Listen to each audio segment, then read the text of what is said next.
Bonsoir à toutes et à tous. Bienvenue dans cette édition d'information dans l'actualité ce soir. Ce samedi marque la fin du certificat d'études élémentaires. Cette année, ils sont plus de 313 000 candidats à travers le pays pour cette troisième journée. Le ministre Jean-Paul Seydi s'est rendu à Télémilé pour le lancement des dernières épreuves. Et puis la Guinée dispose d'un navire de recherche équipé d'appareils de recherche scientifique de sauvetage très sollicité dans la sous-région ouest-africaine. Ce navire permet de connaître l'état des ressources et les données liées au plan de gestion et d'aménagement des pêches. Le diplomate français était à son bord. Enfin, dans le reportage grand format de ce soir, nous irons à Koundara où la volonté de protéger les réserves foncières de l'État prend le pas sur les contraintes. Le directeur préfectoral de l'habitat vient d'enclencher une campagne de délimitation, de récupération et de sécurisation des domaines publics. Voilà pour le sommaire. Encore une fois, bonsoir à tous. Tout d'abord, en plus bref, après le rituel sacré sur les terres saintes de l'islam, l'avion transportant le premier convoi des pèlerins guinéens a atterri ce soir à l'aéroport Ahmed Sékou Touré de Conakry. Près de 400 Guinéens auraient gagné le Bercail. Ils ont été accueillis par le chef de gouvernement Amadou Riba, accompagné du ministre secrétaire général des Affaires religieuses. Nous y reviendrons dans nos prochaines éditions d'information. Dans l'actualité ce soir, ce samedi marque la fin du certificat d'études élémentaires. Cette année, ils sont plus de 313 000 candidats à travers le pays pour cette troisième journée. Le ministre Jean-Paul Seydi s'est rendu à Télémilé pour le lancement des dernières épreuves. Tout au long du trajet, des centres sont visités, des consignes données aux candidats et encadreurs. Abdoulaziz Baldé depuis la cité de Louba. 72 heures après le lancement des examens d'entrée en 7e, le ministre Jean-Paul Seydi est dans la préfecture de Télémilé pour le lancement des dernières épreuves. De Dubreka, en passant par Kambaya, dans la sous-préfecture de Senta jusqu'au centre-ville, des visites inopinées sont opérées dans les centres pour s'assurer du bon déroulement des évaluations. Monsieur le ministre lui-même, il a fait ses propres constats. Parce qu'ensemble, on a lancé les épreuves ici. Dans notre centre, il y a le calme. Peut-être vous-même, vous avez constaté ce calme.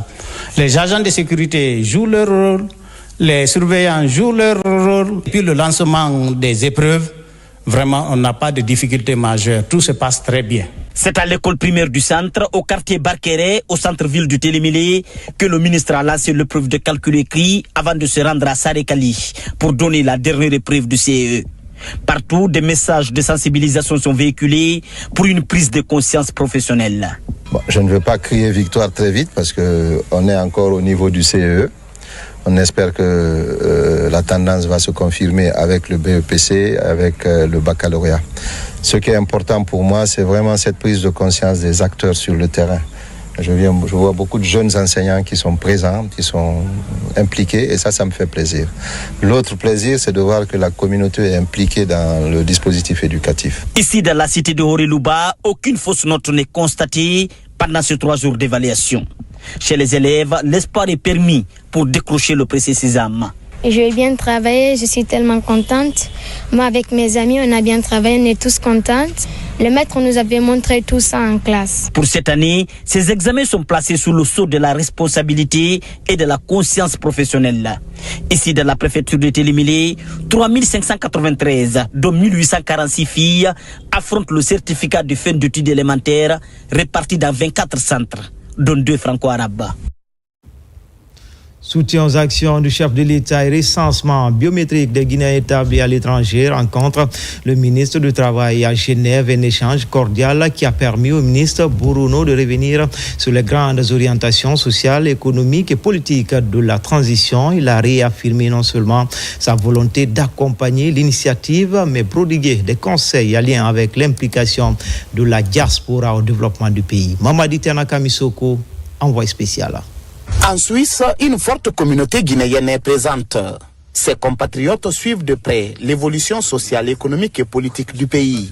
En marge de la conférence internationale du travail, une délégation de ses compatriotes est reçue par le ministre du Travail et de la fonction publique à la représentation de la mission permanente de la Guinée à Genève. 2 questions centrales sont à l'ordre du jour, à savoir la décision de fédérer les mouvements de soutien en faveur du président de la République et plaider pour la prise en compte des Guinéens de Suisse dans le recensement administratif à vocation d'état civil PNR-AVEC. C'est en tenant compte de la demande de la communauté. Pour cela, un kit ou des kits ici. Ce n'est même pas pour ici seulement, mais une fois qu'on aura des kits ici, on va aussi se déployer sur l'Autriche, qui a aussi une forte communauté guinéenne. L'ambassadeur et moi-même sommes là pour coordonner ces mouvements et puis essayer de vraiment redynamiser tous ces mouvements parce qu'ils poursuivent en fait le même but, mais c'est la manière dont les idées sont exprimées qui diffèrent.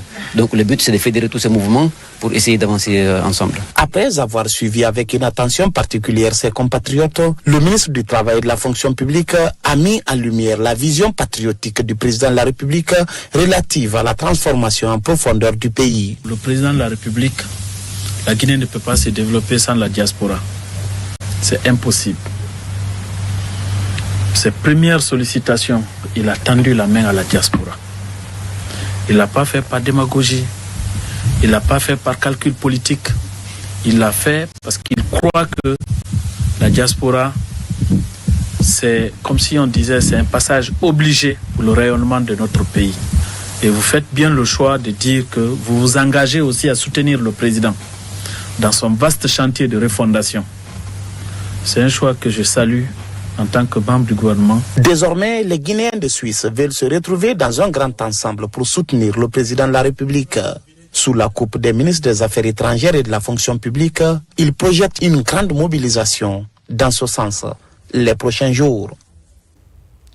Sur le continent, l'opération de recensement à vocation d'état civil a démarré en Côte d'Ivoire. Nos compatriotes sont engagés à se faire recenser. La commission administrative de recensement est prête à servir dans les 19 centres basés en Côte d'Ivoire comme prévu par le PNRAVEC. Makeme Donzo.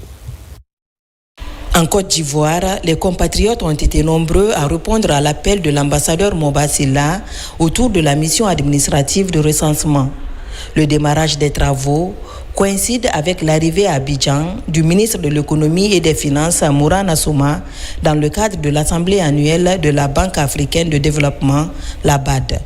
Une occasion pour lui de s'adresser aux Guinéens établis dans ce pays voisin. Au nom de l'ensemble du gouvernement, je vous invite massivement à vous prêter à cette activité citoyenne qui nous permettra de nous intégrer progressivement dans la dynamique d'une Guinée refondée, d'une Guinée unie, d'une Guinée orientée vers le développement inclusif de l'ensemble de la population. Pour ce premier jour, des centaines de Guinéens ont été enrôlés. L'efficacité des opérations motive encore plus les compatriotes. J'invite tout le monde, tous les ressortissants guinéens à venir s'enrôler. L'enrôlement, ce n'est pas la politique, c'est pour avoir ses pièces soi-même. On a dit à nos concitoyens que le recensement administratif a pour objectif de dénombrer le nombre de Guinéens en Guinée, parce que les chiffres qu'on donne ne sont pas des chiffres réels. Aussi profiter de ce recensement pour que quand on va dénombrer le nombre de Guinéens, pour faire la mise à jour d'un fichier consensuel. Parce que ce qu'on va donner comme identification à vie, c'est cette identification que vous allez utiliser pour toutes les opérations. La Côte d'Ivoire fait partie des pays qui accueillent plus de Guinéens, raison pour laquelle 20 quittas sont mis à disposition pour faciliter le processus d'enrôlement et toucher le maximum de compatriotes. Ici en Guinée, tout d'abord en prévoyant s'assurer une participation massive des femmes au processus de recensement biométrique. C'est l'objectif d'une campagne de sensibilisation organisée au Grand Marché de Nzérékoré, une action du ministre de l'Agriculture pour informer les femmes évoluant dans les marchés, ateliers de couture et de coiffure sur l'importance de se faire recenser. Mohamed Salioupaï, Mohamed Lamine Diallo. Parrain politique de la préfecture, le ministre de l'Agriculture a répondu à l'appel du bureau régional du Conseil national des femmes et filles de Guinée, initiateur de cette mobilisation. Objectif, encourager une implication effective des femmes des 6 préfectures de la région dans le processus de recensement. Groupements féminins, coopératives, ateliers de formation, toutes les couches sont concernées par cette sensibilisation. Elles ont accepté le recensement biométrique. C'est pourquoi elles ont jugé utile que vous venez témoigner. Et pour aller vers le référendum, il faut se faire recenser. Merci, braves dames. Vous avez prouvé encore une fois que la vision du chef de l'État, le président de la République, vous y adhérez massivement. Cette campagne constitue une opportunité pour ces femmes de comprendre les enjeux du recensement et de porter le message jusque dans les villages et quartiers. Soucieuse du recensement effectif de cette couche, représentant plus de 52% de la population guinéenne, les différentes entités ont réalisé des actions de proximité à travers des campagnes de sensibilisation porte à porte. En plus des séances de sensibilisation effectuées, nous avons accompagné des milliers de femmes sans acte de naissance dans nos quartiers à l'obtention de 10 documents. Cette sensibilisation a permis aux femmes de prendre conscience de l'importance de leur enrôlement biométrique, une étape indispensable pour garantir leur accès aux droits civiques et socio-économiques. Dans les contreforts du Fouta Djallon, plus précisément à Pita, la mobilisation s'intensifie autour du recensement.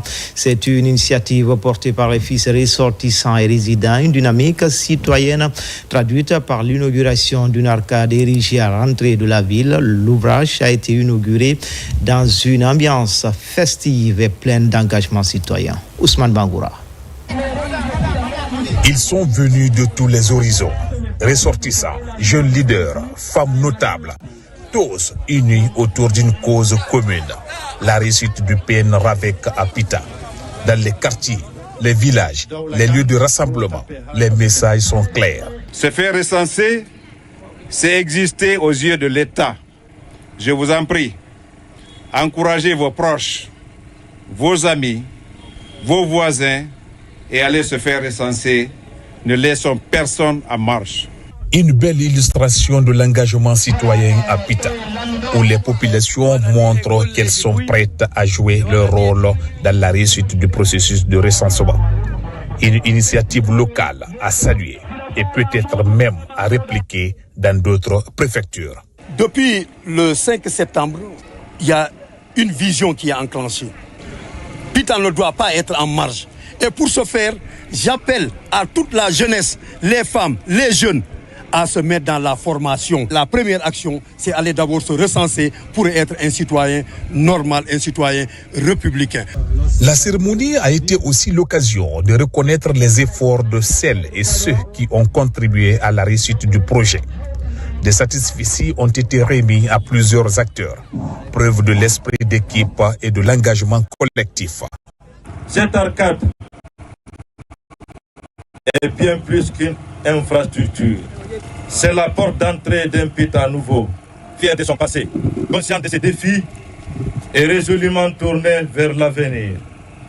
Nous avons encore 10 semaines à parcourir, certes, mais aujourd'hui, nous démontrons que rien n'est impossible car l'amour de la patrie nous guide. À l'entrée de la ville, un nouvel ouvrage trône désormais. Une arcade symbolique, fruit de l'engagement des fils de Pita. Elle incarne à la fois l'unité et la volonté de modernisation de la localité. À Koumana, préfecture de Kouroussa, la directrice générale de la société navale guinéenne est accueillie par les membres du groupement Lambima. Doussounabi, sa suite, sont venus se rassurer du bon déroulement des opérations de recensement dans cette localité. Marwan Kamara. Sur le plan national, chaque citoyen recensé est une preuve de la volonté de mise en œuvre d'une politique impliquant les Guinéens à tous les niveaux. À Kouroussa, derrière ce slogan et autres messages de ralliement général pour la réussite de la politique publique de développement, les populations de la sous-préfecture de Koumana ont été sensibilisées autour de ces grands enjeux pour une Guinée émergente. C'est de les accompagner et de les sensibiliser aussi à se recenser. Il faut donner sa voix, c'est ce qui compte. Allez tous vous recenser pour donner votre voix. Vous dites que vous aimez Mamadi Doumbouya, qui est le président de la République. Vous dites que vous êtes derrière le président de la République. Allez vous recenser. Pour la réussite des grandes actions entreprises par les autorités pour faciliter l'accès aux services sociaux de base, de la santé à l'éducation, en passant par les infrastructures routières, le Coran est lu à plusieurs reprises afin de conforter la synergie d'action de toutes les couches socio-professionnelles de toutes les régions du pays. Je me suis recensé et vous. C'est ça le slogan que les femmes ont accepté, les jeunes ont accepté d'accompagner le général Mamadi Doumbouya. Donc, et les femmes disent que en accompagnant un président, c'est pas pour applaudir quoi. Il faut l'accompagner, il faut faire des actions concrètes qui peuvent donner un résultat concret et visible. Pour joindre l'utile à l'agréable, le village de Koumana a égayé les visiteurs par les pas du Dundumba, la danse des hommes forts. Des prestations artistiques qui ressortent toute la puissance du patrimoine culturel des territoires de Kouroussa. Comme annoncé dans les titres, depuis belle lurette, la Guinée dispose d'un navire équipé d'appareils de recherche scientifique et de sauvetage très sollicités dans la sous-région ouest africaine. Ce navire permet également de connaître l'état des ressources halieutiques et les données liées au plan de gestion et d'aménagement des pêches pour l'année suivante. En marge du sommet sur les océans à Nice, le navire a connu la visite de la représentation diplomatique française à Conakry. Al-Gassim Mouba. D'une valeur de plus de 10 milliards de francs guinéens, ce navire de recherche scientifique permet d'évaluer nos ressources en mer. En termes clairs, estimer la quantité de poissons ou encore le potentiel exploitable. L'ambassadeur de France en Guinée et en Sierra Leone visite le bateau dénommé Général Lansana Conté situé au port autonome de Conakry pour vérifier sa logistique.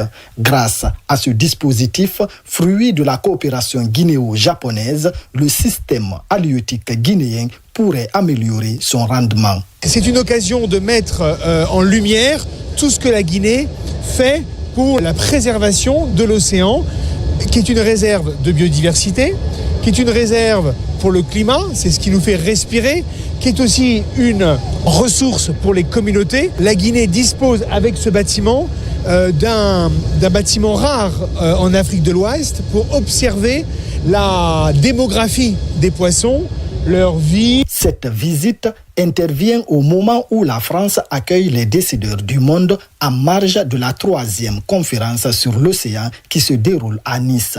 Un événement majeur où la protection des océans est au cœur des débats depuis le 10 juin. À Nice, en présence de la ministre des Pêches et du ministre des Finances, nous avons signé avec l'Agence française de développement et le gouvernement guinéen un programme de 4 millions d'euros pour aider les communautés de la côte sur la pêche durable. C'est très bien que l'ambassadeur soit passé visiter notre bâtiment de recherche, qui est très rare dans la sous-région, que nous pouvons dire aujourd'hui, à part la Mauritanie, peut-être notre pays, nous sommes les seuls à disposer d'un navire de recherche. Équipé de tout type d'appareils de recherche scientifique et de sauvetage, ce navire est très sollicité par les pays voisins, ce qui peut générer des fonds pour l'État. Dans la région de Kindia, la nouvelle version de collecte et de remontée des données liées aux épidémies d'origine animale est en phase d'expérimentation. Des agents vétérinaires venus des différentes préfectures s'approprient de cette nouvelle application. C'est dans le cadre du projet sécurité sanitaire de la Banque mondiale. Alpha Siagaba, Fanalabaya Kamara.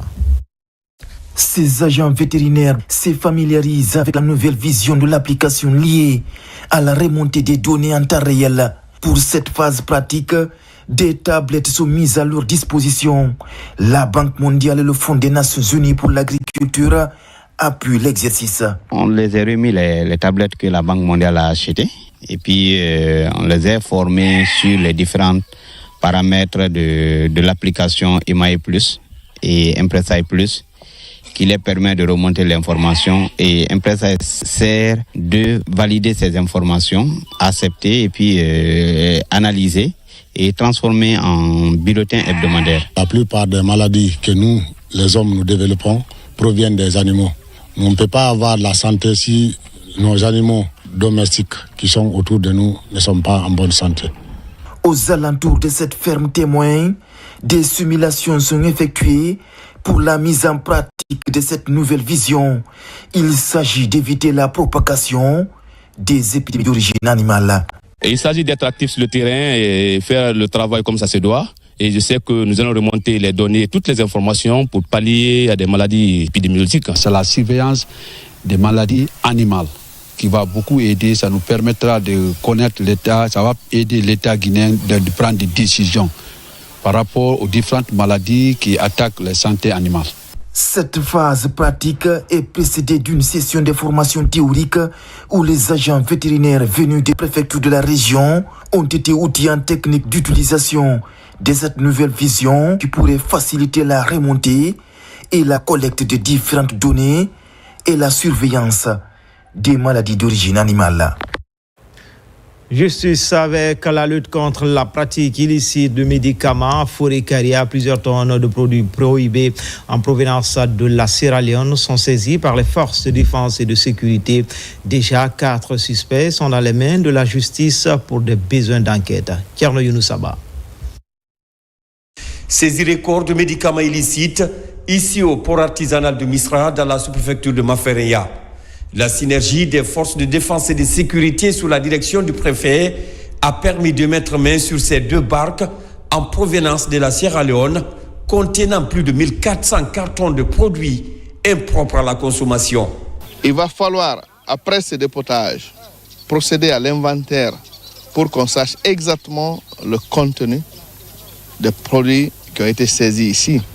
Mais d'ores et déjà, nous pouvons dire haut et fort que ces produits sont non seulement illégaux du point de vue procédure, mais nous ne sommes pas sûrs de la fiabilité de leur provenance, de leur qualité. L'article 645 du Code maritime et l'article 646 de ce même code montrent effectivement que la saisie qui a eu lieu, c'est des produits illicites. C'est des produits illicites et les intéressés doivent être poursuivis, déférés aussi au tribunal. Un coup de filet nuitamment opéré avec la sécurité permanente le long des frontières. Les mises en cause n'ont pu tromper la vigilance des forces maritimes. C'est le moment d'appeler la conscience des chefs de port, les élus locaux et tous ceux qui sont responsables dans les différents ports de nous fournir des informations. Parce que sans les informations, nous ne pouvons rien. Par cette saisie, les autorités guinéennes affichent leur engagement à lutter contre la pratique médicale illicite. Déjà, plusieurs personnes sont interpellées. Je présume déjà que et les barques et les médicaments, ce sont des éléments faisant partie de la saisie et que ce sont des produits de l'infraction. Donc, naturellement, c'est au tribunal de se prononcer sur leur sort. En attendant, les enquêtes se poursuivent pour en savoir davantage sur ce dossier avant le prononcé éventuel d'une décision du tribunal de Forêt-Caria. En Guinée, les femmes prennent leur place au cœur du développement local, leadership, autonomisation économique et gestion durable des ressources. Ce sont les grands axes d'une formation organisée à Conakry par l'Association guinéenne des enseignantes chercheurs des institutions d'enseignement supérieur pour le développement. Komara Moussa. À l'université générale Lansana Kanté de Sonfounia, le savoir se conjugue désormais au féminin. Les réflexions des 2 jours sont concentrées autour du leadership féminin, autonomisation économique et gestion durable des ressources locales. L'avenir ne saurait être pensé ni construit sans la contribution pleine et entière des femmes. C'est pourquoi il est impérieux pour nous, femmes enseignantes chercheurs, de nous réinventer, de renforcer nos capacités et d'élargir notre champ d'action dans les domaines clés du développement. Le fait de voir nos aînés, de préparer vraiment à occuper les places après, à nous passer le flambeau, je pense que c'est une très bonne chose parce que de cette façon, elles sont en train de nous encourager, de nous former et je veux dire aussi c'est une sorte de leadership qu'elles sont en train d'imprimer. L'ambition de l'Association guinéenne des enseignants-chercheurs des institutions d'enseignement supérieur est donc claire. Faire bouger les lignes, porter haut la voix des femmes dans la gouvernance locale et le développement durable. Et c'est un point de départ pour encourager aussi les jeunes filles à s'engager dans la recherche pour augmenter les capacités des femmes dans la recherche scientifique. Il y a un challenge. Ce challenge-là, c'est l'unité de toutes les femmes enseignantes-chercheurs et les femmes chercheurs aucune ne sera écartée. Les femmes doivent se mettre ensemble pour avoir un seul objectif. Avec cette formation, l'association guinéenne des enseignantes cherche des institutions d'enseignement supérieur, réaffirme sa vision d'une Guinée plus inclusive où le savoir, le genre et l'engagement s'unissent pour bâtir un avenir durable. Un centre de santé pour les populations de Nono, un des districts de Sissela, préfecture de Kouroussa. L'infrastructure sanitaire est baptisée Général Mamadi Doumbouya en guise de reconnaissance des différentes réformes engagées dans le secteur pour améliorer l'accès aux soins de santé de qualité aux populations de l'arrière-pays. Mikini Moussa Kamara, Mohamed Lamine Kamara. Bâti sur une superficie à environ 2 hectares, le centre de santé du district de Nono est baptisé Général Mamadi Doumbouya. L'édifice est réalisé par l'Association pour le développement durable de Nono. Avec un coût de financement de plus de 3 milliards, l'infrastructure permettra désormais d'améliorer et de renforcer le traitement de plusieurs pathologies dans ce district. Les habitants de Nono ont construit ces centres de santé pour faire face pratiquement aux problèmes de santé communautaire. Et c'est pourquoi, en termes de récompense, la communauté a décidé que ce centre porte le nom du général Mamadi Doumbouya et pour pérenniser ses acquis et pour rendre pratiquement tout ce qu'il fait à la Guinée. Les résultats de la bonne gouvernance du président général Mamadi Doumbouya sont probants et visibles. En 3 ans, il a battu le record en termes de réalisation. Cet établissement sanitaire est composé de salles d'hospitalisation, d'échographie, de sages-femmes, d'une pharmacie et plusieurs autres services importants. Du ministère de la Santé et de l'Hygiène publique, d'exprimer notre plus sincère gratitude à l'endroit de l'Association pour le développement durable de Nono pour ce projet salutaire. Vous êtes, chers ressortissants, des dignes relais de cette vision de développement endogène qui épouse parfaitement la dynamique impulsée par son Excellence, Monsieur le Président de la République, le Général Mamadi Doumbouya. Merci pour la réalisation de ce centre de santé et grand merci pour avoir honoré notre président de la République. Nous avons compris vos messages. Ils seront transmis à la personne la plus autorisée. Dans la perspective de renforcer le système de santé plus performant et résilient pour une bonne prise en charge sanitaire des populations de Nono, le ministère en charge de la santé, à travers cette cérémonie, promet de mettre en place des dispositifs pour non seulement meubler le centre en personnel qualifié, mais aussi en équipement afin de promouvoir des soins de proximité efficaces. Toujours à Kouroussa, les femmes volontaires prônent pour l'autonomisation des couches féminines. Une campagne de sensibilisation est organisée à cet effet. Elle encourage les femmes rurales à se lancer dans l'agrobusiness, une manière de contribuer à l'autosuffisance alimentaire en Guinée. Mikini Moussa Kamara, Ibrahima Oulem Foufana. Cette rencontre a été l'occasion de mettre en lumière les efforts des femmes volontaires de Kouroussa pour soutenir les femmes dans divers secteurs économiques. Au cœur des discussions se trouvait le projet Agrobusiness, une initiative ambitieuse visant à propulser les femmes vers une plus grande indépendance financière. Cette association, effectivement, c'est pour le développement durable de la préfecture de Kouroussa, l'autonomisation des femmes et qui se fait à travers l'agroalimentaire. Mes femmes sont faites pour faire la culture maraîchère. En faisant les cultures maraîchères, on fait quand même beaucoup d'autres choses pour la transformation agroalimentaire. Vous savez, quand nous sortons à Conakry sur le terrain, j'ai toujours dit que les femmes sont la priorité du général Mamadi Doumbouya. Donc leur autonomisation à son temps là va avoir beaucoup de boosting parce que sa priorité c'est les femmes. Ce projet se concentre sur des composantes, vise à offrir des opportunités de formation, de financement et de soutien entrepreneurial aux femmes afin de renforcer leur capacité à participer activement à l'économie. Les femmes ont eu plus de 300 associations qui ont été financées par le chef de l'État. Pas seulement des prêts, mais des dons. Et chaque année, il fait ces dons importants pour montrer sa position, ses sentiments pour le soutien aux femmes. Cette initiative promet de transformer positivement la vie de nombreuses femmes de la préfecture de Kouroussa en leur offrant des outils nécessaires pour réussir et prospérer.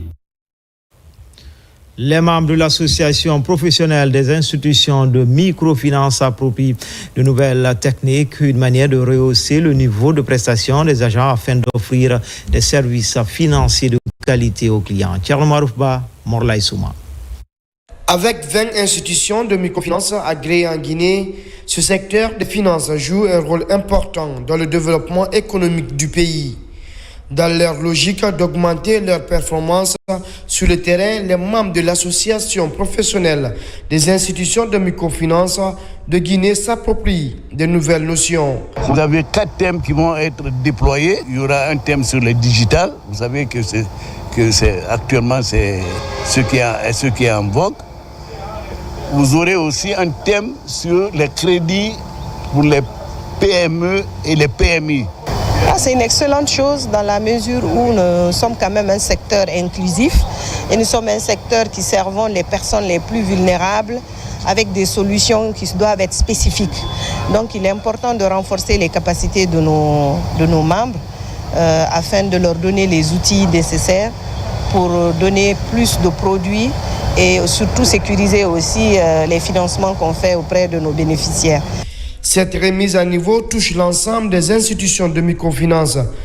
L'objectif est de permettre aux participants d'offrir des services financiers de qualité et durables à la population. C'est une nécessité pour nous de rehausser quand même le niveau de nos agents. Ça fait partie de nos responsabilités, ça fait partie de notre challenge de tous les jours. Quand vous attendez qu'une institution est une bonne institution, c'est parce que les personnes qui y travaillent sont des personnes qui ont reçu une bonne formation, qui ont un bon niveau, qui sont en jour. Donc le renforcement de capacité est nécessaire pour une institution, surtout une institution financière. Durant 2 jours, des modules comme analyse et l'exploitation des états financiers des PME, gestion des risques dans les institutions de crédit et fondamentaux du marketing dans les institutions de microfinance ont été enseignés. À présent, cette série de décret 2 2025-0085 PRG CNRD SGG portant promulgation de la loi ordinaire L 2025-012 CNT du 25 avril 2025 fixant les modalités d'organisation du référendum constitutionnel en République de Guinée. Le président de la République a vu la charte de la transition, vu l'ordonnance O 2021-001 PRG CNRD SGG du 16 septembre 2021 portant prorogation des lois nationales, des conventions, traités et accords internationaux en vigueur à la date du 5 septembre 2021, vu le communiqué numéro 1 du Comité national pour le rassemblement et le développement du 5 septembre 2021 portant prise effective du pouvoir par les forces de défense et de sécurité décrète. Article 1er. Est promulguée la loi ordinaire L 2025-012 CNT du 25 avril 2025 fixant les modalités d'organisation du référendum constitutionnel en République de Guinée. Article 2. Le présent décret qui prend effet à compter de la date de sa signature sera reçu et publié au journal officiel de la République. On a créé le 14 juin 2025, Général Mamadi Doumbouya. Décret de 2025-0086 PRG CNRD SGG modifiant le décret de 2021-261 PRG CNRD SGG du 30 décembre 2021 portant mission et organisation du ministère de l'administration du territoire et de la décentralisation.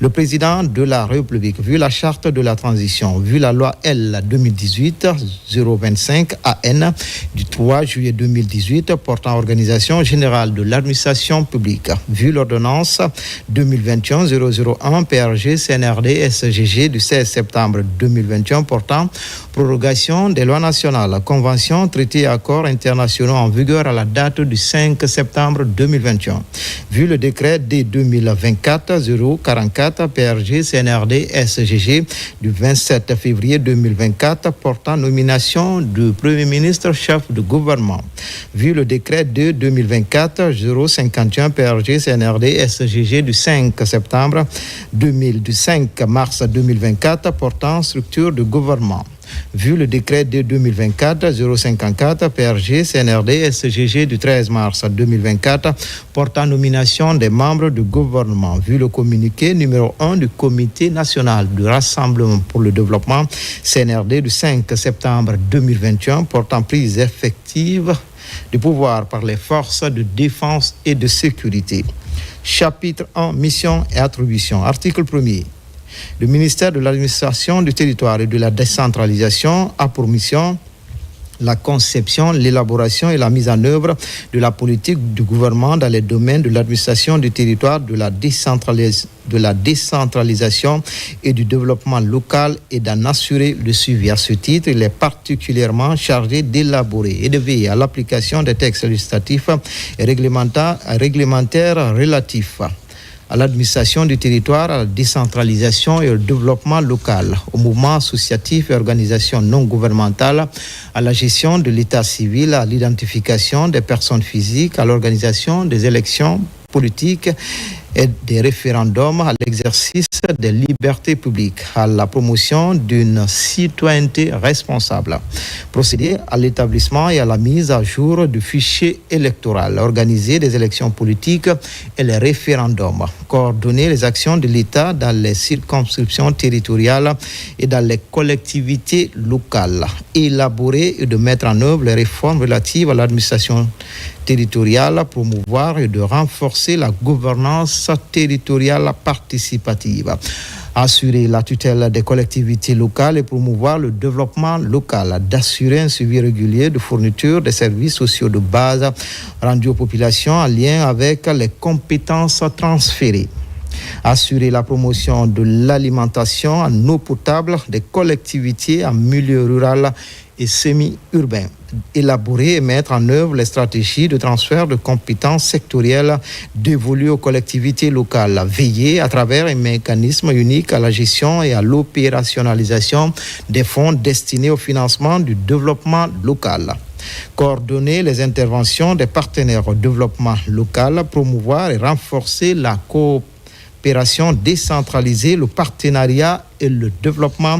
de l'intercommunalité, assurer la tutelle des partis politiques, élaborer et de mettre en œuvre les stratégies, les plans, les programmes et les projets relatifs à la salubrité publique dans ses aspects non transférés aux collectivités locales, à la sécurisation, à l'équipement et au développement des zones frontalières, à l'exercice des libertés publiques, à la promotion de la citoyenneté, au civisme et à la culture de la paix, assurer la matérialisation des frontières et la promotion de la coopération transfrontalière, veiller au niveau des collectivités locales à l'application des mesures législatives et réglementaires relatives à la sécurité des personnes et de leurs biens et au maintien de l'ordre public.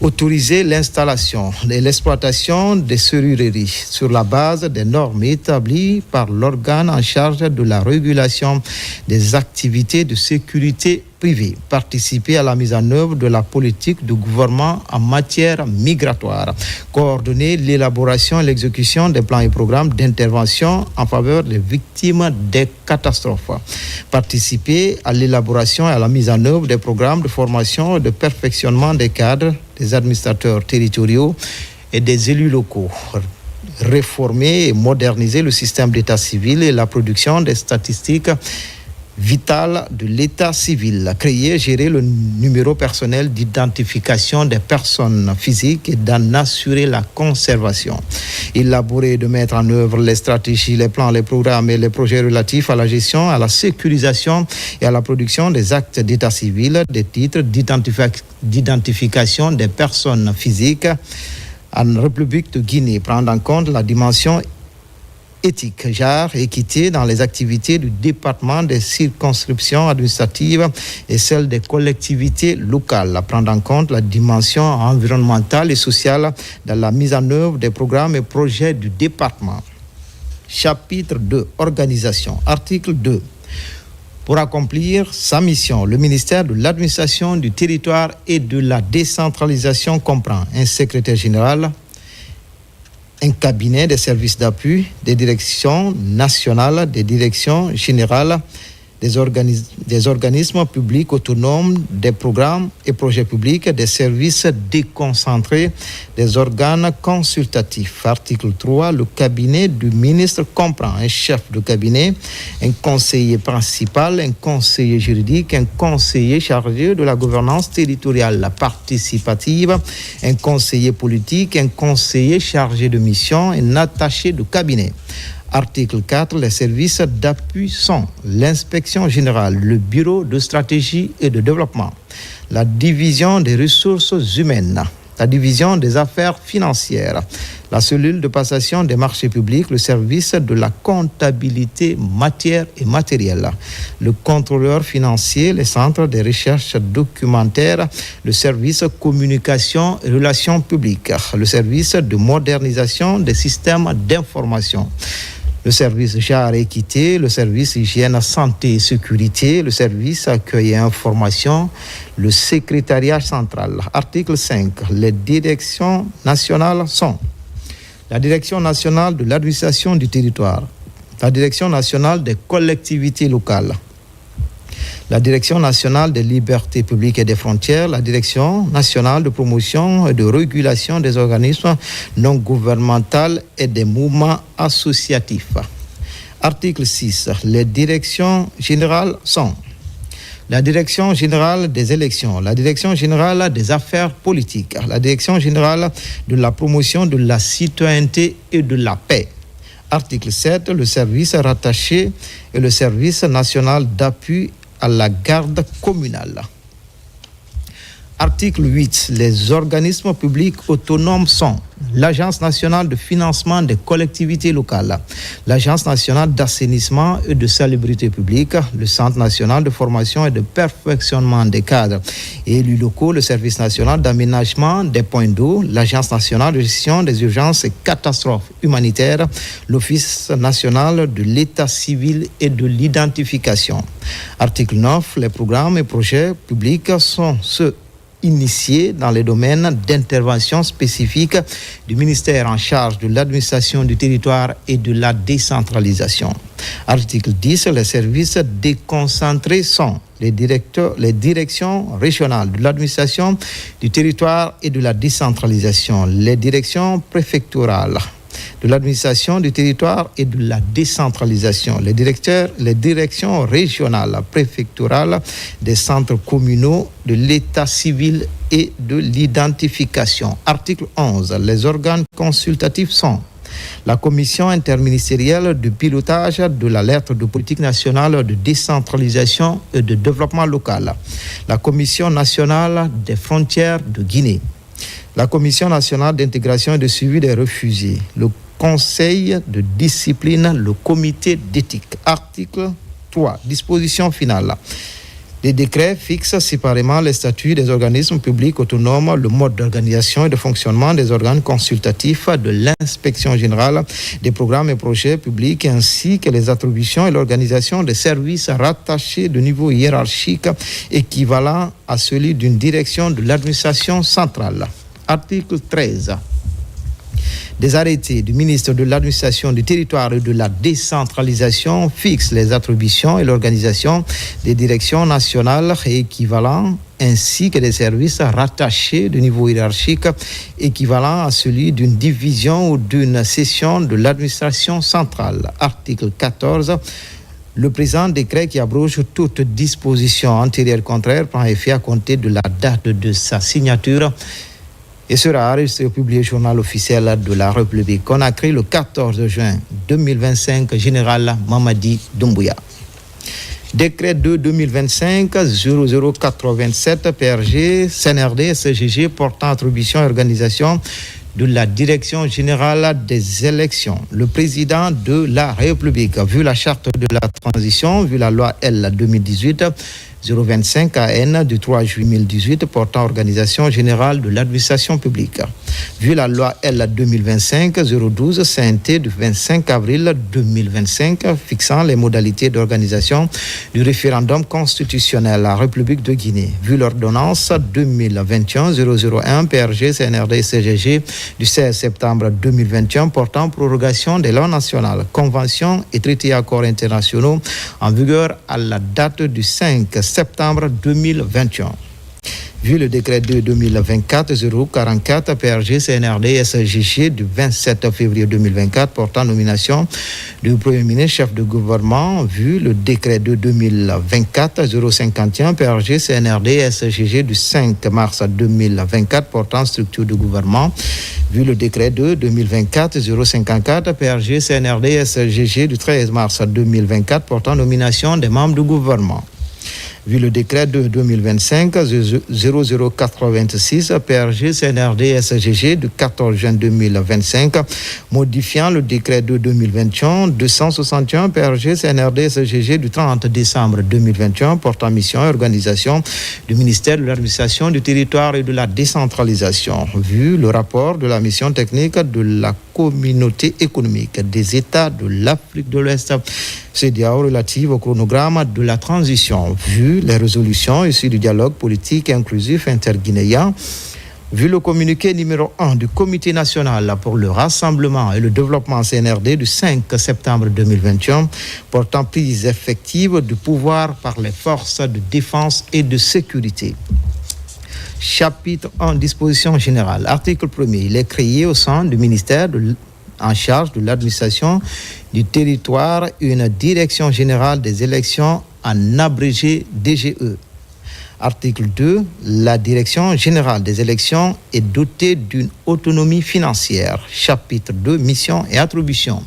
Article 3. Placé sous l'autorité du ministre en charge de l'administration du territoire et de la décentralisation, la DGE a un statut équivalent à celui d'une direction de l'administration centrale. Elle a pour mission la mise en œuvre de la politique du gouvernement en matière d'organisation et de gestion des élections et d'en assurer le suivi. À ce titre, il est particulièrement chargé d'élaborer les projets de textes législatifs et réglementaires en matière de gestion des élections, veiller au respect des textes législatifs et réglementaires en matière de gestion des élections, élaborer les politiques de réforme et de gestion relatives aux élections et d'en assurer le suivi, organiser les élections politiques et les référendums en République de Guinée, appliquer et faire appliquer les dispositions du code électoral et de la loi fixant les modalités d'organisation du référendum constitutionnel. Établir et réviser le fichier électoral biométrique sur la base du registre national de l'état civil et du registre national des personnes physiques de façon continue. Élaborer et mettre en œuvre la stratégie de communication, d'information et de sensibilisation relative aux élections et au référendum. Concevoir et produire tous les documents électoraux, participer à la création et à l'opérationnalisation d'une force spéciale de sécurisation des élections. Collecter, traiter et diffuser l'information relative aux élections, aux référendums et aux statistiques électorales. Procéder à la digitalisation des opérations électorales. Promouvoir l'équilibre entre les hommes et les femmes dans la gestion de la conduite du processus électoral. Promouvoir l'équilibre entre les hommes et les femmes dans la gestion et la conduite du processus électoral. Procéder à la création et à l'opérationnalisation de la bibliothèque physique et virtuelle des élections. Acquérir et gérer le matériel, l'équipement et les documents électoraux. Organiser ou participer aux rencontres nationales et internationales traitant des questions électorales. Représenter la République de Guinée dans les institutions sous-régionales, régionales et internationales en lien avec les élections. Article 4. La direction générale des élections est dirigée par un directeur général nommé par décret du président de la République sur proposition du ministre en charge de l'administration du territoire et de la décentralisation. Le directeur général dirige, anime, coordonne, impulse et contrôle l'ensemble des activités de la direction générale. Article 5. Le directeur général est assisté d'un directeur général adjoint nommé dans les mêmes conditions que lui et qui assure l'intérim en cas d'absence ou d'empêchement. Le directeur général adjoint est particulièrement chargé de assister le directeur général dans la coordination, l'animation et le contrôle des activités de la direction. Assurer la coordination technique des services, superviser l'élaboration des projets programmes et rapports d'activité de la direction et rendre compte au directeur général. Exécuter toutes tâches spécifiques qui lui sont confiées par le directeur général dans le cadre du service. Chapitre 3. Organisation. Article 6. Pour accomplir sa mission, la direction générale des élections comprend des services d'appui, des départements techniques, des services déconcentrés. Section 1 des services d'appui. Article 7. Les services d'appui sont un service des affaires financières, un service communication et relations publiques, un service documentation et archives. Article 8. Les services d'appui sont de niveau hiérarchique équivalent à celui d'une section de l'administration centrale. Article 9. Le service des affaires financières est chargé. Proposer un manuel de procédure de gestion administrative, financière et matérielle. Évaluer les besoins en ressources financières et matérielles de la direction générale.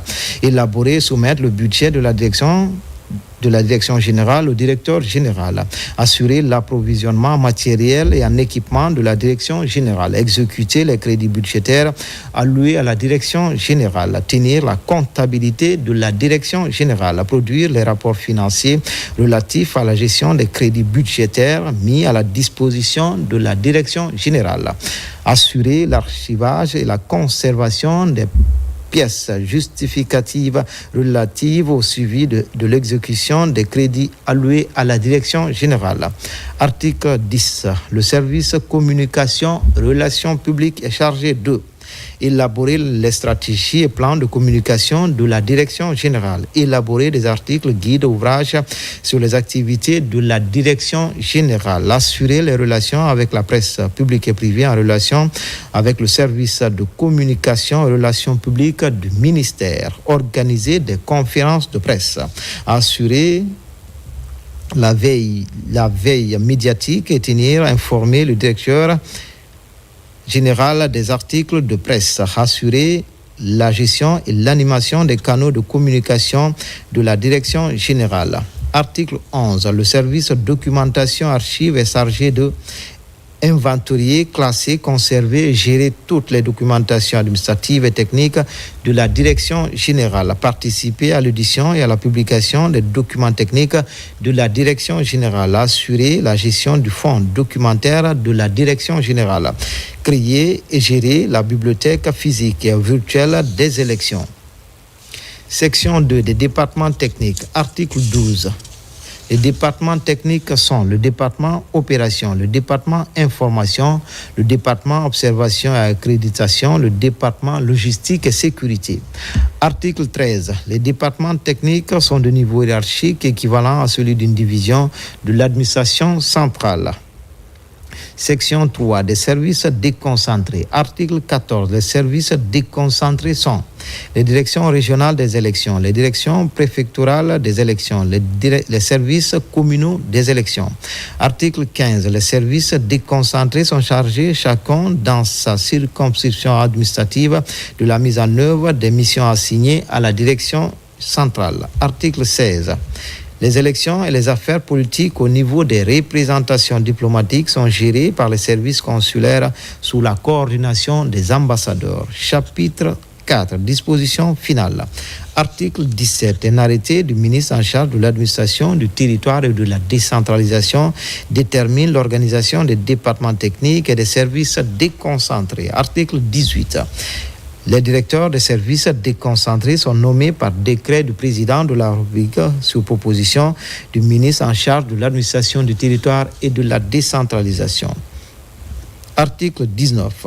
Les directeurs des départements techniques, les chefs de service ou de cellules sont nommés respectivement par arrêté et par décision du ministre en charge de l'administration du territoire et de la décentralisation sur proposition du directeur général. Article 20. Le présent décret qui abroge toute disposition antérieure contraire prend effet à compter de la date de sa signature et sera reçu au publié journal officiel de la République. Conakry le 14 juin 2025, général Mamadi Doumbouya. Toujours dans l'actualité à Farana, le directeur national de la garde communale vient d'échanger avec l'autorité préfectorale. Les débats portent sur le recrutement, la formation et les uniformes au sein des collectivités. La rencontre a connu la présence du président de la délégation spéciale et des chefs de quartier de la commune urbaine. RTG Farana, Ibrahima Oulem Foufana, Silati Kourouma. Rencontre du directeur national de la garde communale et les autorités locales de Farana. Ici, à la mairie, les échanges des parties prenantes à ce cadre de concertation ont porté sur les critères de recrutement des agents de la garde communale au compte des collectivités. Une occasion pour ces éléments d'être édifiés sur les rôles et missions, ainsi que les limites de la fonction. C'est une mission de redynamisation des structures de la garde communale. Elle passe à savoir que la garde communale est une compétence transférée aux collectivités locales pour exercer leur pouvoir de police dans le domaine de bon ordre, sécurité, la salubrité publique, l'hygiène publique, l'esthétique publique et la tranquillité publique. L'objectif visé par le ministère de l'administration du territoire et de la décentralisation est de faire respecter les procédures de recrutement des agents de garde communale dans les collectivités décentralisées. Cette mission assignée à la Direction nationale de la garde communale réconforte les autorités de Farana. Nous avons reçu la Direction nationale pour non seulement donner des orientations et les modalités de recrutement de la garde communale. La rencontre s'est tenue à la commune en présence des chefs de quartier et d'éventuelles personnes candidates pour être garde communale. C'est pour cette fois-ci réhabiliter la garde communale. Une garde communale qui a devoir d'accompagner la délégation spéciale ainsi que les collectivités dans leur devoir, l'accomplissement de leur mission. C'est une rencontre qui a été bouclée par des questions-réponses entre la mission et les chefs de quartier sur les modalités de recrutement des agents de la garde communale. Un recrutement qui sera défini par le budget communal. Comme annoncé en début de journal, après le rituel sacré sur les terres saintes, l'avion transportant le premier convoi des pèlerins guinéens vient d'atterrir à l'aéroport Ahmed Sékou Touré de Conakry. Au nombre d'une centaine, ces pèlerins ont gagné le bercail. Ils ont été accueillis par les autorités du CNRD, en tête le chef de gouvernement Amadou Riba, accompagné du ministre secrétaire général des Affaires religieuses, Marouane Kamara. Attendu par les parents et proches depuis quelques heures, l'avion transportant des premiers pèlerins guinéens a atterri ce samedi à 19h30 à l'aéroport international Ahmed Sékou Touré de Conakry. Au bas de l'appareil, pour accueillir ces pèlerins, une délégation des autorités du pays à sa tête, le chef du gouvernement Amadou Riba. Ces nouveaux El Hadj et Aya ont regagné le bercail dans les meilleures conditions. Je remercie le Tout-Puissant, Allah, qui nous a permis de quitter notre pays, partir et revenir. Remercier le gouvernement particulièrement pour l'effort fourni, parce que nous avons été, on a compris que pour la première fois dans l'histoire, la Guinée, les pèlerins guinéens étaient dans toutes les conditions. En termes de tentes, de Medina, et puis nous étions à Medina par exemple, nous étions à 50 mètres de la mosquée. À la Mecque, nous étions à 100 mètres de la grande mosquée. Nous n'avons vu aucune souffrance, il n'a ménagé aucun effort pour nous prendre en soin. Nous avons vu vraiment des soins intensifs, financiers, moraux, et vraiment, la façon dont les gens avaient l'habitude de parler de Mina, cette fois-ci, ça n'a pas été le cas. Nous avons eu suffisamment de toilettes. Tu ne peux pas t'arrêter à peu près 10 minutes sans pourtant utiliser la toilette. C'est pratiquement impossible. Et nous mangeons 3 fois par jour. Ce voyage spirituel est réussi grâce à la bonne coopération entre la Guinée et l'Arabie Saoudite à travers le secrétariat général des affaires religieuses. Nous disons Alhamdulillah parce que la Guinée a été honorée cette année. Donc les sociétés au nom des autorités saoudiennes qui reçoivent et qui hébergent tous les pays du monde dans les différents lieux saints, ce qu'on appelle Masha'ir. Donc aussi, ceux-ci ont honoré la Guinée comme première classe en Afrique et 5e classe mondiale. Je crois que c'est une satisfaction. Et tout cela est grâce à l'effort de son Excellence, Monsieur le Président de la République, qui n'a ménagé aucun effort, qui a préfinancé d'abord lorsque aucun pèlerin n'était pas enregistré, qui a aussi digitalisé une première toutes les processus, toutes les opérations du Hajj, qui a aussi instruit le Premier ministre, d'instruire le ministre secrétaire général de faire loger l'ensemble des pèlerins guinéens auprès des 2 mosquées. Il y a 10 000 de nos compatriotes qui sont allés à la Mecque. Donc c'est tout à fait normal et c'est un devoir pour le Premier ministre de venir pour le premier convoi, d'accueillir les premiers pèlerins. En d'autres termes, c'est une marque de considération à la demande du président de la République de venir montrer notre sollicitude, notre disponibilité pour l'accueil de nos pèlerins et qui ont passé pratiquement 3 à 4 semaines de pénitence, de prière pour le pays, pour le peuple de Guinée. Et c'est tout à fait un devoir pour moi d'être là aujourd'hui, ce soir. Comme chaque année, des millions de croyants musulmans du monde entier se rendent à la Mecque pour effectuer le 5e pilier de l'islam. Une obligation religieuse pour tous les musulmans en capacité physique et financière de l'effectuer au moins une fois dans leur vie. À Conakry et dans les grandes villes de l'intérieur du pays, la démographie est galopante et les besoins liés au logement sont énormes, ce qui pourrait justifier une anarchie dans l'occupation des espaces à Koundara. La volonté de protéger les réserves foncières de l'État prend le pas sur les contraintes sur place. Le directeur préfectoral de l'habitat vient d'enclencher une campagne de délimitation, de récupération et de sécurisation des domaines publics. Sur le reportage grand format de cette édition, il est signé Martin Francine Adouno, Kerfa Lamane. Depuis plusieurs années, la préfecture de Koundara, comme d'autres localités du pays, est confrontée à une occupation illégale et anarchique de nombreux domaines publics. Dans cette préfecture, où les défis logistiques sont quotidiens, une initiative courageuse est en train de marquer les esprits.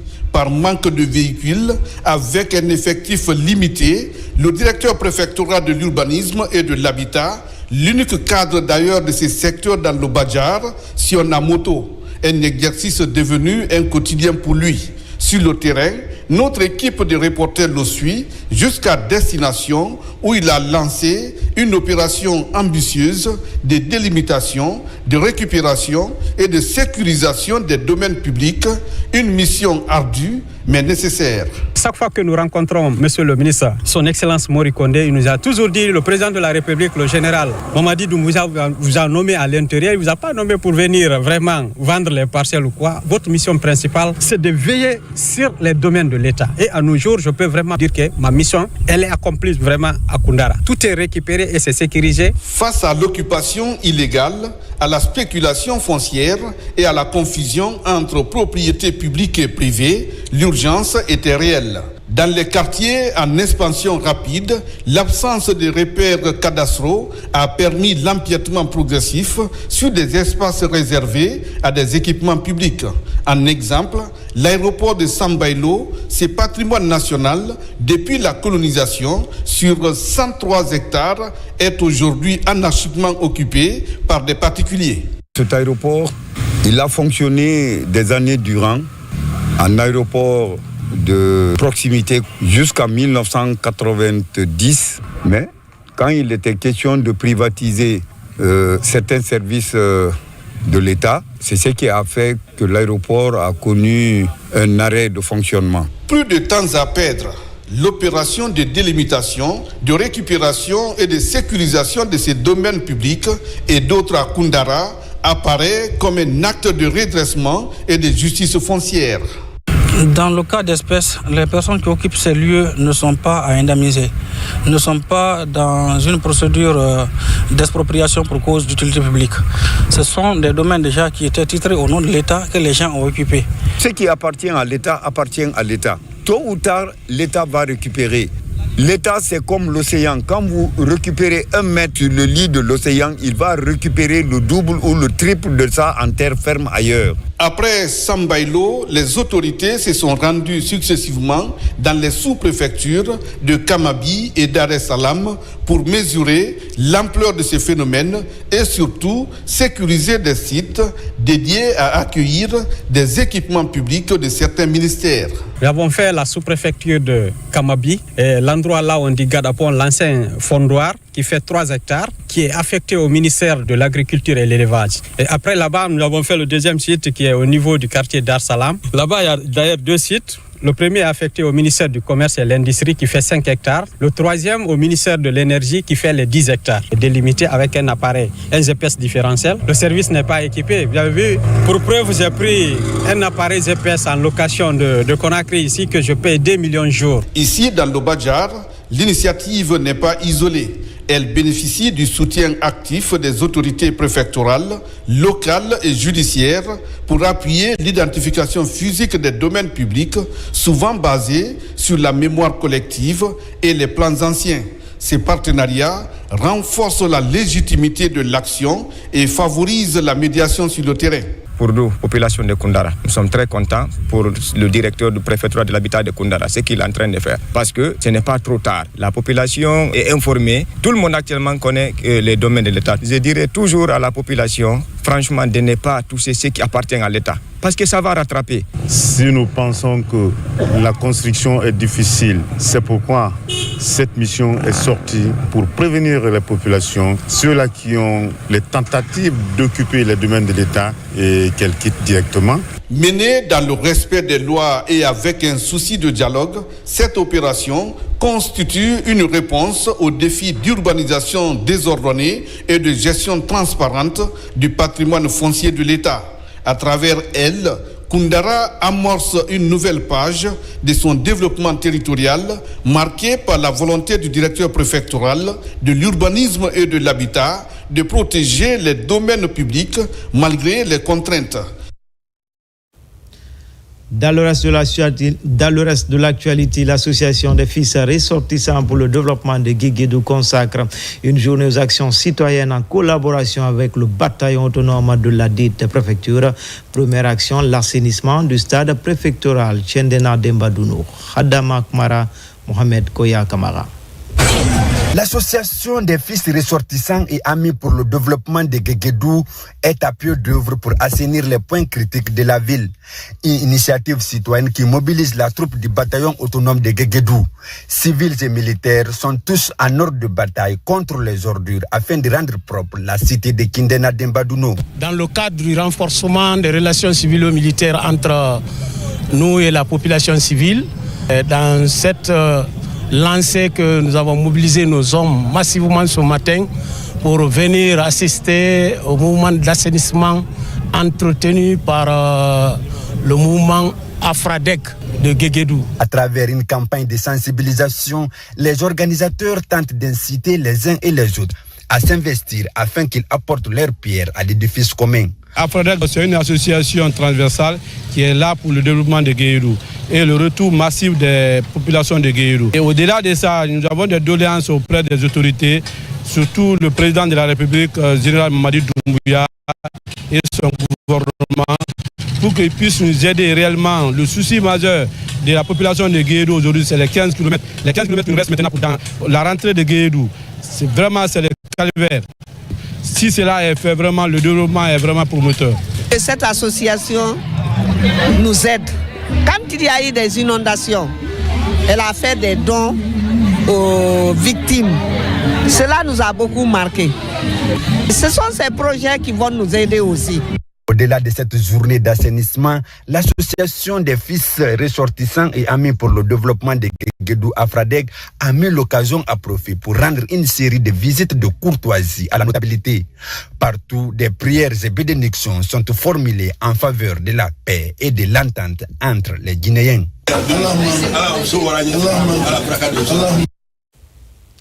À l'Abbé, la célébration de la Tabaski est devenue un espace de retrouvailles et de prise de décision utile pour le développement de toutes les localités du pays. C'est dans ce cadre que les femmes de l'Abbé, avec l'appui de l'inspection régionale de la culture, ont organisé la 2e édition de Donkin Fouta. Sarabdine Diallo, Ablaningilande Diallo. Donkin Fouta, une initiative qui consiste à faire revivre les coutumes et mœurs de la diversité culturelle du Fouta Djallon. Cet événement, en sa 2e édition, plusieurs amoureux et admirateurs du patrimoine culturel du Fouta et de la Guinée ont pris part.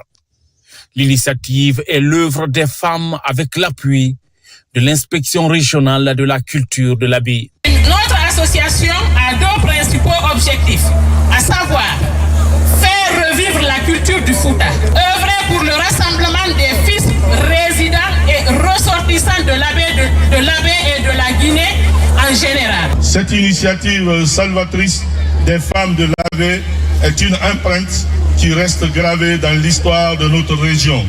Forte de sa diversité, riche de ses valeurs et de la sagesse de ses peuples. À l'esplanade de l'aéroport de l'Abbé, toutes les communautés des autres régions ont brillé par leur présence pour marquer un cachet particulier à l'événement. Toutes et tous, dans leur tenue traditionnelle, esquive des pas de danse, de la musique pastorale animée par l'artiste Pathé Moloko et le groupe traditionnel Djere Fouta. Avec une émotion profonde et une fierté sincère que je m'adresse aujourd'hui à vous, au nom de son Excellence, Monsieur le Ministre de la Culture, du Tourisme et de l'Artisanat, Monsieur Moussa Moïsila, pour saluer avec chaleur la 2e édition de Donkin Fouta. Je peux vous assurer, mesdames et messieurs, que Donkin Fouta est plus qu'une fête. Cette initiative vise à favoriser la bonne cohabitation et promouvoir l'unité des Guinéens. Le souhait des organisateurs est la pérennisation de ces genres d'initiatives qui contribuent à coup sûr à la promotion de l'identité culturelle guinéenne riche et variée. Enfin, l'ONG Cœur Alpha a organisé ce samedi au stade à Petit Sori de Nongo un gala de football de charité. 2 légendes de football africain étaient opposées. Patrick Magic Mboma et la Diouf étaient opposés en toute sportivité pour récolter des fonds et venir en aide aux enfants atteints de malformation du cœur. Le duel des Lions pour une action humanitaire, c'est avec Jibril Kamara. Ces anciennes gloires du football africain, à l'image de Anthony Bafoui, Pascal Fenduno, Alexandre Song, Rigobert Song, Adebayor ou encore Basile Boli ont ressaucé les crampons ce samedi au stade Petit Sori de Nongo pour une cause humanitaire, lutter contre les cardiopathies. C'est une initiative qui est plus que onéreuse. C'est pour nos enfants, c'est pour les enfants de la Guinée. Et son projet, il est exceptionnel. Je pense que voilà, faut aider ce genre de personnes à développer ce genre de choses, surtout en Guinée. Et si ça peut aider des gens, pourquoi pas. Et on est très content de participer à cette œuvre-là. On est avec des légendes du football africain. Toute personne de bonne volonté devrait être impliquée parce que c'est pour une bonne cause. Vous pouvez imaginer combien de personnes ont ces maladies. Et je dis qu'à travers cette contribution et que chacun puisse apporter son soutien, ça peut sauver beaucoup de jeunes. La structure organisatrice de ce gala de football, l'ONG Cœur Alpha, mène des actions pour la levée des fonds pour des enfants atteints de la malformation du cœur. Pour moi, une vie n'a pas de prix. Et pour ce faire, j'ai besoin de tout le monde, du Guinée-Landa jusqu'au président de la République. Je ne peux que me réjouir d'avoir tout ce beau monde-là ici en Guinée. C'est une initiative de l'ONG Cœur Alpha qui est soutenue par le président de la République, le général Mamadi Doumbouya, qui pense que le sport, effectivement, peut aller avec l'humanitaire. Dans le cadre de cette volonté d'aider les jeunes qui sont des problèmes de cœur, cette initiative a été organisée et ça a été fortement soutenu par le président de la République à travers tout le gouvernement. Nous sommes ici pour non seulement apporter cette touche humanitaire et passer le message à tout un chacun pour dire avec le sport, on peut traiter évidemment nos maux. Parallèlement à ce gala de football, d'autres programmes sont prévus ce dimanche, comme la pose de la première pierre du centre de cardiologie pédiatrique à Koya. C'était tout pour ce soir. L'actualité se poursuit sur le www.rtgguinée.info demain pour d'autres actualités sur la Guinée, notre paradis terre de richesse et d'innovation. Inch'Allah.